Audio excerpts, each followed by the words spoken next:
Salut toi et ta bouille derrière l'écran.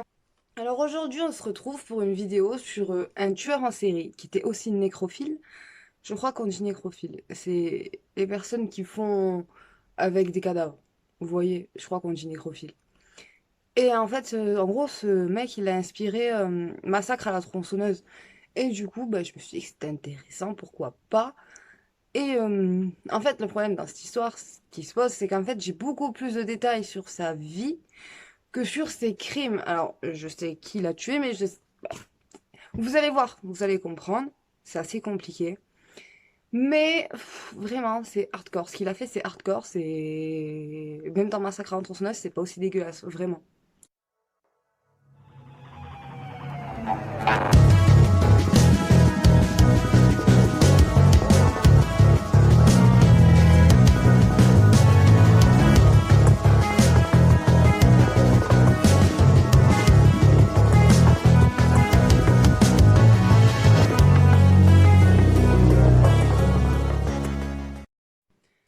Alors, il s'appelait Edward Theodore Gunn, mais on va l'appeler Ed parce que sinon ça va être trop long pour toute la vidéo. Il est né en août 1906 dans la Crosse, dans le nord des États-Unis.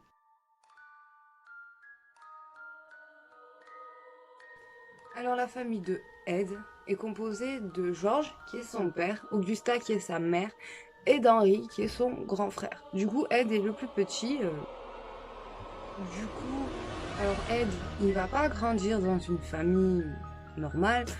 Il va grandir dans... Vous savez, en fait, déjà, il a pas beaucoup de chance parce que son père était alcoolique. Donc déjà, ben, ça aide pas beaucoup, je pense. Et il y a aussi eu sa mère donc qui va décider d'élever ses deux enfants, donc lui et son frère, dans la religion, mais uniquement ça. Elle va donc leur apprendre tout ce qui concerne la Bible. Elle va leur rappeler qu'est-ce qui est péché. Il faudra surtout pas faire ça. Par exemple, Ed ne pourra jamais s'approcher d'une femme. Non, non, non, c'est péché. On ne s'approche pas. Et du coup, déjà c'est compliqué quand on grandit comme ça, d'avoir un père alcoolique et une mère qui est à fond dans la religion, qui t'inculque que ça, c'est assez compliqué. Elle va même aller jusqu'à les mettre en cours, donc parce que c'est obligatoire l'école, donc elle va les mettre en cours, mais elle va les retirer à l'âge de 13 ans, pour être sûre qu'ils aient aucune onde, genre qui viennent du monde extérieur, pour que vraiment tout ce qu'elle leur a appris, ben, ce soit toujours ça, et qu'ils apprennent rien d'autre, et qu'ils ne pêchent pas, et vous savez quoi. Donc à partir de 13 ans, ils iront déjà plus en cours, sa mère ne verra plus, en disant que c'est néfaste. Avec tout ça, les relations entre Augusta et George, donc les parents de Ed, vont vachement se dégrader. Le mari va avoir du mal à supporter que sa femme veuille tout contrôler, qu'elle lui fasse toujours des réflexions sur tout ce qu'il peut faire. Elle va vraiment le pousser à bout.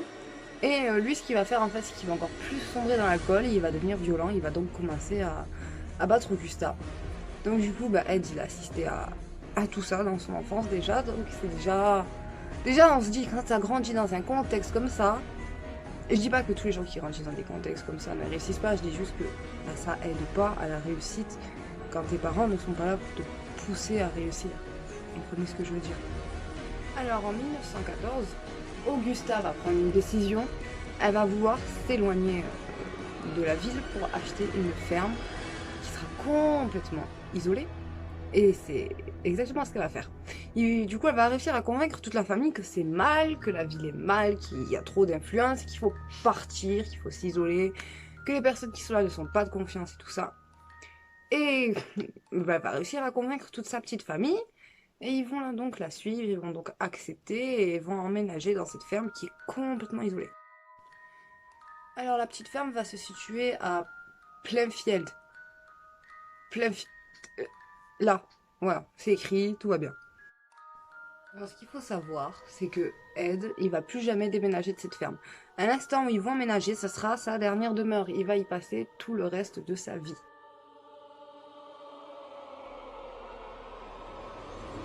Donc les années passent et les garçons grandissent. Et en grandissant, Ed, lui, va beaucoup se rapprocher de sa mère, qui pour lui, tout ce qu'elle dit, elle a raison, donc il va beaucoup plus se rapprocher de sa mère. Et Henry, lui, il va plus du tout supporter l'autorité de sa mère, tout ce qu'elle leur interdit par rapport à la religion et tout ça, qu'elle les isole, tout ça, il va plus du tout supporter Henry. Et du coup, il va se rebeller. Il va aller jusqu'à insulter sa mère en public et clairement dire qu'il refuse toute autorité de sa part. Donc voilà, il cherche à prendre son indépendance, à partir, à plus vivre dans ce contexte familial qui est pas très sain, faut le reconnaître. Donc on peut comprendre Henri sur le moment. Et Ed, il va pas vraiment apprécier ce qu'il va faire Henri, il va trouver que c'est un manque de respect pour sa mère et tout ça. Et il appréciera pas du tout ce que va faire son frère, mais il dira rien, il va rien faire. Mais tout le monde sait que Ed n'apprécie pas le comportement de son frère. Ce qui va se passer en grandissant, c'est que les deux garçons, ils vont commencer à travailler comme hommes à tout faire dans le village. Ils vont donc avoir des petits boulots par-ci par-là. À chaque fois qu'ils auront besoin d'aide, ils les appelleront et eux, ils seront là. Ed, il va même faire du babysitting. Donc, en gros, dans le village, les deux garçons sont plutôt bien vus et Ed aussi. Jusque-là, personne ne se pose de questions, il n'y a pas de problème. Et tout le monde lui fait confiance, il est... Ben voilà, tout le monde l'aime bien, il est gentil, c'est celui qui rend service, tout ça. C'est le garçon qui ferait pas de mal à une mouche, c'est vraiment le garçon adorable. En 1940, Georges, donc le père, va décéder. Et le problème, c'est que les deux garçons, et sa femme aussi, en gros, toute sa famille ne va pas être acceptée. Genre, c'est vraiment en mode... on s'en fout. Genre, tout le monde s'en branle. Le père est mort, tout le monde s'en branle. Limite, la femme se réjouit et les deux garçons ne réagissent pas. Comme si c'était un perfect inconnu qui venait de décéder. Et ils vont expliquer que c'est parce que le père était alcoolique et assez effacé et que du coup, bah, ça n'a pas plus touché que ça parce qu'aucun des deux n'était proche du papa. Et donc apparemment Augusta, la mère, comme je vous dis, bah, elle s'en fichait complètement. Mais en même temps, enfin, il lui mettait des coups et tout ça, donc dans un sens, on peut comprendre que malheureusement, ça a affecté absolument personne dans sa famille et dans son entourage, quoi. Henri, à la suite de la mort de son père, il va commencer à encore plus vouloir s'éloigner de sa famille et à être encore plus grossier vis-à-vis de sa mère, et il va vraiment plus se cacher, il veut partir, il veut se casser, il veut les laisser là et leur dire mais je vous laisse dans votre merde, dans votre petit monde de maman à fils là, moi c'est pas mon problème, c'est pas mon délire, je m'en vais et je veux plus entendre parler de cette famille de malades. Alors ensuite ce qui va se passer, c'est que le 16 mai 1944, Ed va commettre son premier meurtre. Donc comme je vous ai expliqué, Ed, il appréciait pas du tout ce que son frère disait sur sa mère, parce que lui, il a plutôt une relation fusionnelle avec sa maman, contrairement à Henri. Du coup, ce qui va se passer, c'est qu'il y a un feu de broussailles qui va se déclencher et qui commence à menacer la ferme.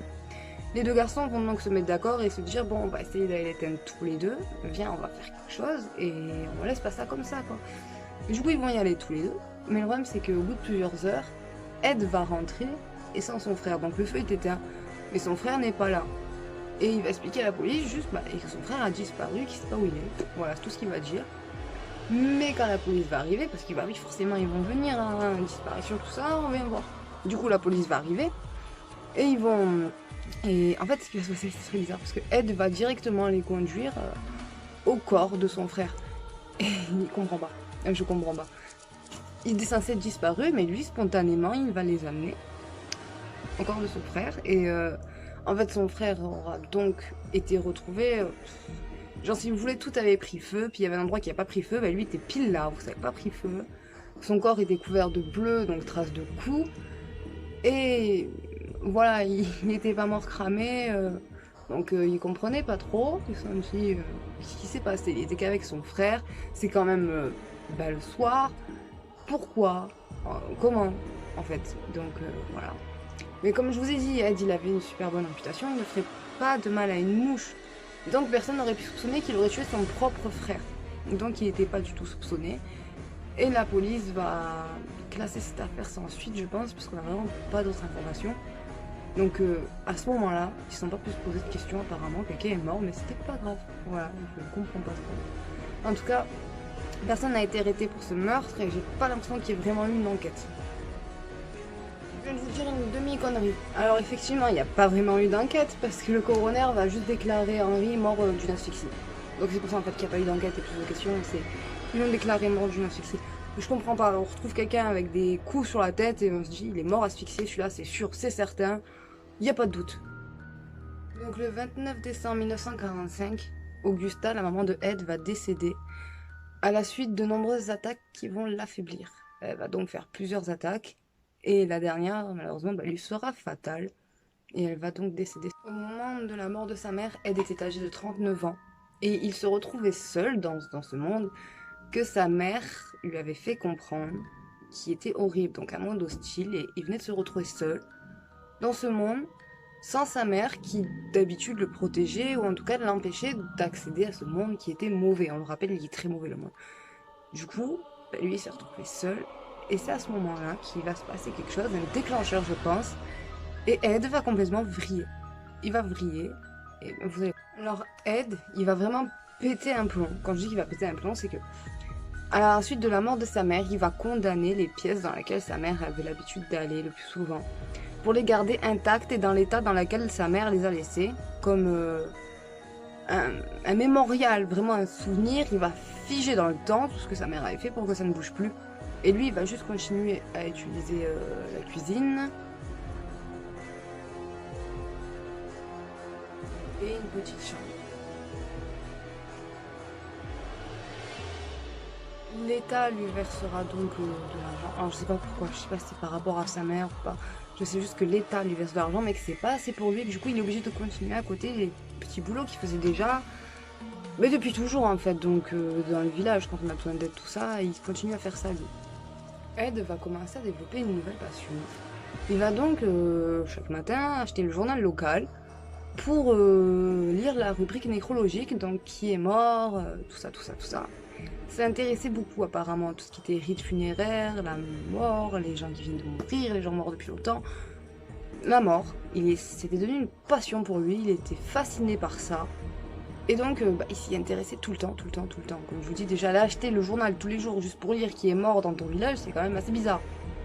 Depuis la mort de sa mère, Ed va également beaucoup plus s'intéresser aux femmes, donc au sexe, ce qui lui était formellement interdit par sa mère car c'était péché. Et donc, comme je l'ai dit, il avait déjà une passion de la mort et maintenant il a la passion du sexe. Donc mélange les deux. On est d'accord. Donc un jour, comme tous les jours, Ed va aller acheter son petit journal pour savoir qui est mort. Et il va voir dans sa rubrique que cette fois c'est une jeune femme qui est morte et qui vient d'être enterrée.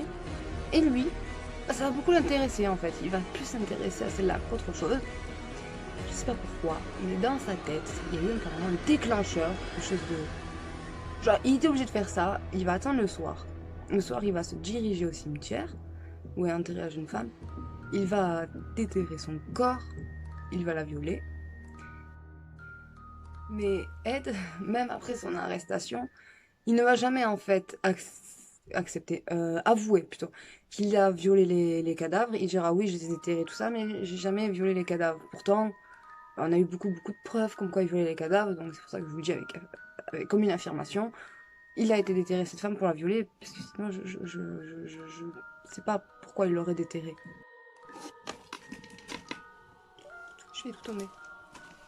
Mais, du coup, ce soir-là, comme je vous disais, il va pas s'arrêter juste à déterrer elle, il va commencer à déterrer plusieurs personnes pour les dépecer. Il va prendre des morceaux de corps par-ci par-là pour les ramener chez lui, tranquillou.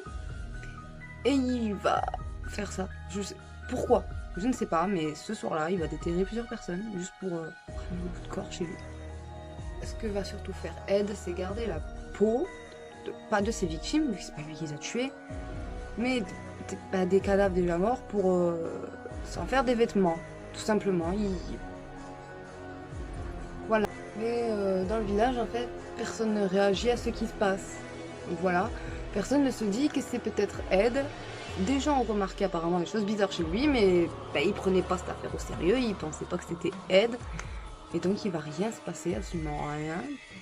Il va juste, lui, tranquillement rentrer chez lui. Et personne ne saura ce qu'il a fait, et il va continuer sa vie, genre de rien. C'est en 1947 que Ed va commencer, pas seulement à aller déterrer les gens, mais à directement les tuer lui-même. Voilà, c'est oui, en 1947. Il va y avoir des disparitions inexpliquées aux alentours de Plainfield. Et du coup, les gens vont commencer à se poser des questions. C'est pas normal, pourquoi tout le monde disparaît comme ça. Mais encore une fois, personne ne soupçonne Ed. Donc du coup là je vais vous dire les disparitions, les personnes, les âges, parce que vous allez voir, il n'a pas de critères en fait, vraiment, aucun critère, ça aurait pu être toi, moi, n'importe qui.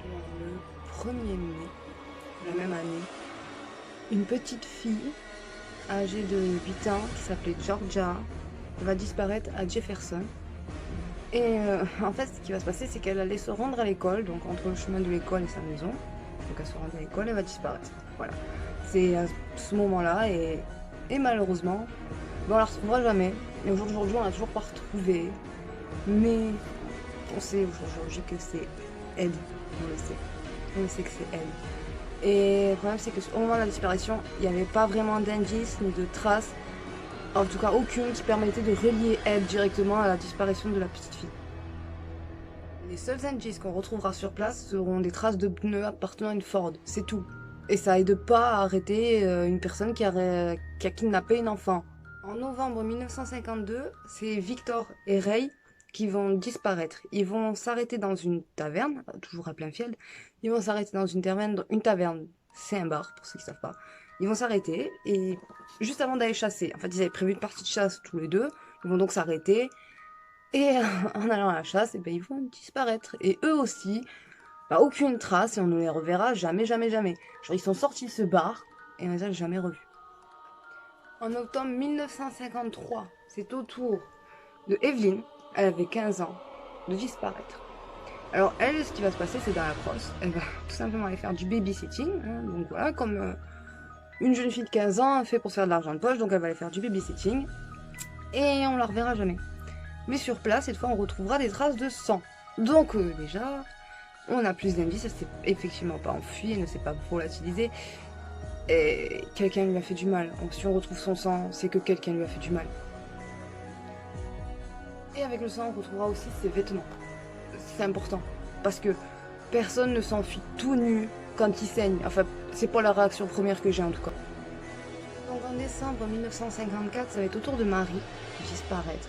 Alors elle était gérante d'un bar, donc elle avait son propre bar. Et en fait, ce qui va se passer, c'est qu'on va retrouver dans son bar du sang, son sang à elle. Et on va également retrouver sur le parking. Donc dans le bar, dans le parking, ça commence à faire beaucoup, beaucoup de sang. Et c'est tout ce qu'on retrouve en fait. C'est tout. Et non, pardon, une cartouche de fusil vide. Une cartouche de fusil, mais vide. On retrouvera ça. Et pareil, on ne la reverra jamais, elle a disparu, volatilisation, on ne sait toujours pas où elle est, et encore une de plus. Donc fin 1957, ça va être au tour de Bernice de disparaître. C'était une commerçante de Plainfield également, et ça va être pareil que pour les autres, on va juste retrouver son sang et une cartouche de fusil vide aussi. Mais cette fois, ce qui va se passer, c'est que le fils de cette dame va aller parler à la police pour leur dire que Ed était bizarre, que sa mère l'avait en gros recalé, qu'elle avait repoussé, et que apparemment Ed l'avait pas trop bien pris, et que lui il soupçonnait Ed. Ils lui ont donc dit bah, intéressez-vous à Ed, si ma mère a disparu, je suis sûre que lui il est pour quelque chose. Un témoin va également déclarer que le soir, aux alentours de la boutique, il aurait vu Ed rôder, donc en gros tourner autour de la boutique pour voir s'il y avait quelqu'un, s'il y avait de la lumière, qu'est-ce qui se passait, tout ça, et attendre tout simplement qu'il n'y ait plus personne.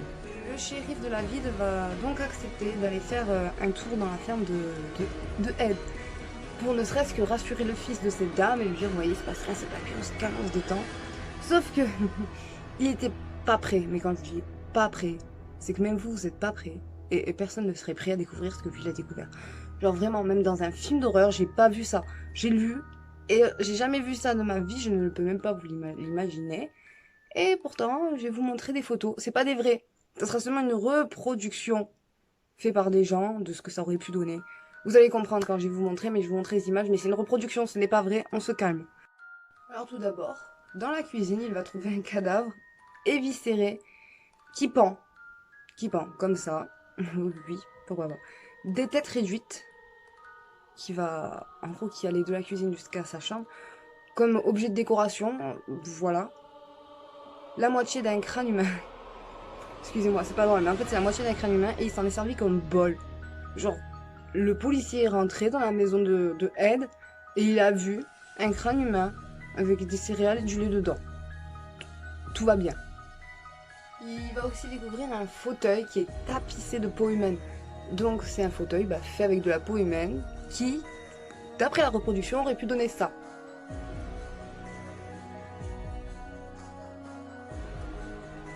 trouvera aussi un cœur et des tripes emballés sur la table de la cuisine. Des organes humains aussi qui étaient dans des bocaux et d'autres qui séchaient dans des boîtes. Et voilà, apparemment je pense que Ed voulait trouver le meilleur moyen de conserver un corps humain. Il y aura aussi mais beaucoup d'ossements par terre, genre à droite, à gauche, un tibia, un orteil, un bras. Mais comme vous laissez traîner vos vêtements, sauf que là, bah, c'était des os humains, tout simplement. Ils vont aussi, alors ça c'est le pire. Alors, ça vraiment, c'est le pire. Ils vont trouver un costume fait en peau humaine, donc vraiment. Il aura cousu plein de gens ensemble, un peu la Frankenstein, vraiment c'est ignoble. Et avec des bouses et un vagin. Parce qu'apparemment, Ed voulait savoir ce que ça faisait d'être une femme. Pourquoi pas? On aurait tous fait pareil. Oui, bah oui, bien sûr que oui. Non, sérieusement, là je fais juste non. Ed, vous vous en doutez, va être arrêté immédiatement, bien sûr. Hein. Là, il y a assez de preuves, je pense. Et il va directement avouer le meurtre de Bernice. Hein. Et plusieurs heures après, il va avouer celui de Marie. Et il va dire que pour ces meurtres, il était dans un état second. Qui c'était pas lui, qui savait pas ce qu'il faisait, que c'était pas vraiment sa faute. Alors, ce qui va se passer par contre, c'est que la police, elle va pas réussir à lui faire avouer les meurtres de Georgia, Victor, Ray et Evelyn. Il voudra pas avouer ce meurtre-là. Alors que c'est toujours le même fonctionnement, les preuves vont contre lui, quoi, mais il veut pas. Lui, il veut pas avouer. Donc, comme je vous dis, il y avait beaucoup de preuves. Donc déjà, ils vont découvrir une Ford qui aurait appartenu à Ed. Donc la Ford qui a enlevé la petite Georgia. Mais ça suffit pas, malheureusement ça suffit pas ça devant un tribunal, il faut des preuves plus concrètes. Et lui il va refuser d'avouer, ils n'auront pas assez de preuves, donc pour le moment, ils n'ont pas assez de preuves pour l'inculper pour meurtre, donc ils peuvent rien faire contre lui en fait. En fait, le problème ce qui va se poser, c'est que tous les os, tout ce qu'on va retrouver chez lui, ça vient pas des personnes qui ont disparu, ça vient surtout des corps qu'il a déterrés, comme je vous ai dit, au cimetière et tout ça, et ça coûterait vraiment trop cher de faire expertiser chaque os pour savoir à qui ça appartient. Et du coup, ils n'ont pas les moyens, et à cause de ça, l'enquête va s'arrêter. Alors ce qui va se passer, c'est que du coup, Ed va être placé dans un hôpital psychiatrique, en attendant qu'on puisse le juger, qu'il y a cette preuve, tout ça, et ça va durer 10 ans. Il va attendre 10 ans son procès en hôpital psychiatrique, pour qu'au final, en plus, il soit déclaré, attendez-vous bien, saint d'esprit. Et ça a été jugé en 1968. Pendant le procès, il va dire exactement ce que je vous ai dit, qu'il avait rêvé d'être une femme et qu'il voulait savoir ce que ça faisait d'avoir une poitrine et un vagin, exactement. Et il va dire aussi qu'il était fasciné par le pouvoir qu'ont les femmes sur les hommes, le pouvoir de séduction que nous les femmes apparemment on aurait sur les hommes, et qu'il voudrait donc avoir le même, tout ça, et qu'il voulait savoir ce que ça faisait d'avoir apparemment ce pouvoir-là. Là, c'est le moment de révoltation. On est tous d'accord que c'est lui. On a vu toutes les preuves. On a vu son enfance. Je viens de vous raconter toute sa vie. Mais pourtant, il va être jugé. Alors oui, il va être jugé coupable de meurtre avec préméditation. C'est pour ça qu'il plaide, hein. Voilà. Sauf que, lors de son arrestation, je vous rappelle qu'il a été déclaré mentalement incompétent et que c'est pour ça qu'il a été quand même envoyé en hôpital psychiatrique. Et à cause de ça, je vous laisse deviner, oui, il va être déclaré non coupable. Mais après, on se calme. Il va pas vivre une vie de folichon pour autant. Il va retourner dans l'hôpital psychiatrique où il a toujours été. Et il va finir ses jours là-bas. Alors, il va mourir le 26 juillet 1984 des suites d'une embolie pulmonaire à l'âge de 78 ans. Les médecins, parce que oui, en 10 ans, et même plus, du coup, tout le reste de sa vie, il va avoir que des médecins. Et les médecins vont le déclarer comme une personne calme, le patient modèle, et pas du tout quelqu'un à problème. Donc, comme quoi, il faut toujours se méfier de quelqu'un, les apparences sont toujours trompeuses. Donc, comme je vous l'ai dit au début de la vidéo, ça aura inspiré le film Massacre à la tronçonneuse. Je trouve Massacre à la tronçonneuse beaucoup moins gore, personnellement, hein, quand même, un peu. Il aura aussi fait Le Silence des agneaux et Psychose. Donc 3 films. Connus quand même, je trouve que les 3 ils sont pas mal connus, qui auront inspiré cette horrible histoire. Non, c'est l'inverse, c'est cette horrible histoire qui aura inspiré ces 3 horribles films. Alors j'espère que cette vidéo vous aura plu, parce qu'elle m'a pris du temps à écrire quand même. C'était beaucoup de détails et beaucoup de dates, mais pas vraiment sur les personnes... pas comme Junko, vous voyez Junko, j'adorais cette histoire, vraiment, j'ai adoré faire cette vidéo. Mais elle par exemple, c'était surtout elle, on entendait tous les détails sur elle et tout ça, et là c'est vraiment plus sur le tueur en série. Donc dites-moi si vous préférez les vidéos où je suis plus concentrée sur la victime justement, ou sur le psychopathe. C'est vous qui voyez, donc n'hésitez pas à me dire en commentaire, hein, soit des noms de tueurs en série que vous voudriez que je parle, que je fasse, que je raconte, ou des victimes qui vont plus toucher que d'autres et que vous voudriez que je raconte leur vie, le comment c'est passé et tout ça. C'est vous qui voyez. Donc n'hésitez pas à mettre un pouce bleu et un commentaire et à partager la vidéo. Sur ce, je vous fais des bisous et à bientôt.